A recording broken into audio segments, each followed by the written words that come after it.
Book of the week to me was Multiple Warheads by Brandon Graham. Multiple Warheads was originally a one-shot from Oni Press in like 2007. I heard a lot of great things about it, but I didn't get to, check it out then, and I'm glad that Image is bringing it out now. It's really hard to describe, but it's got a lot of sex and violence in a really fun, kind of hip, cool way, like you'd expect from Oni Press, basically. The main character is named Sexica. She's a organ smuggler, or former organ smuggler, who has a wolf boyfriend, and their relationship's pretty fun. And the other main character of the book is kind of an androgynous badass assassin named Nora, I think. And I'm not really sure how these two threads are going to tie in together, but they're both pretty interesting, and I look forward to them running into each other. So that's number 1 of 4. I definitely recommend check that out. Also from Image is Revival, number 4, written by Tim Seeley with art by Mike Norton. Usually I only review number 1s, new jumping on points, but Image actually is putting out number 4 along with reprints of Revival number 1, 2, and 3. So, if you want to check these out after I talk about them, you could catch up on the whole story. They call Revival a rural noir, which I guess is accurate because it happens in Wisconsin, really rural place with this bizarre, it's kind of a mystery, so it is noirish, but it's very supernatural because people are coming back from the dead in this weird happening which they're calling Revival Day.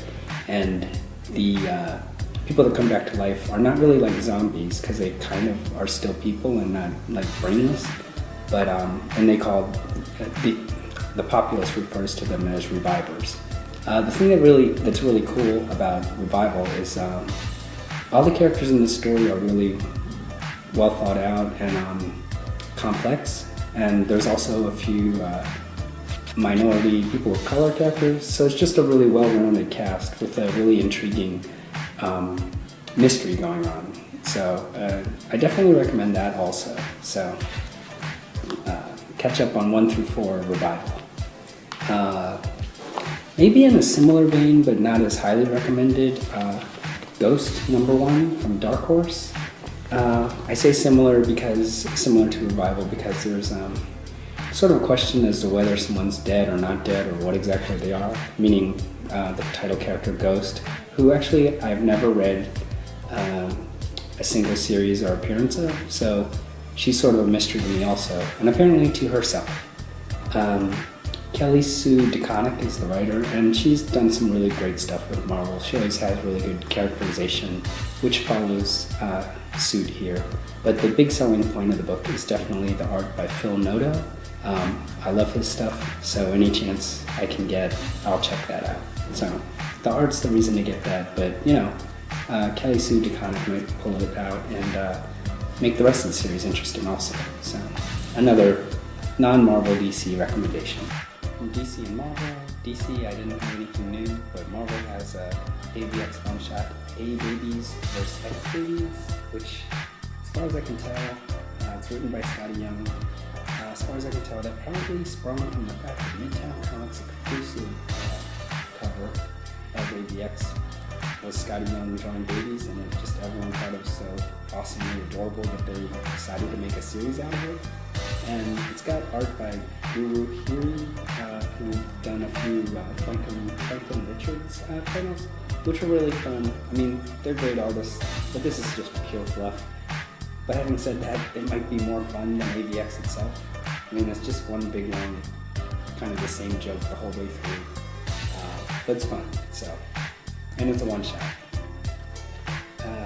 And lastly, we have Punisher Warzone, written by Greg Rucka, and art by Gian Domenico, and I apologize, can't pronounce that word.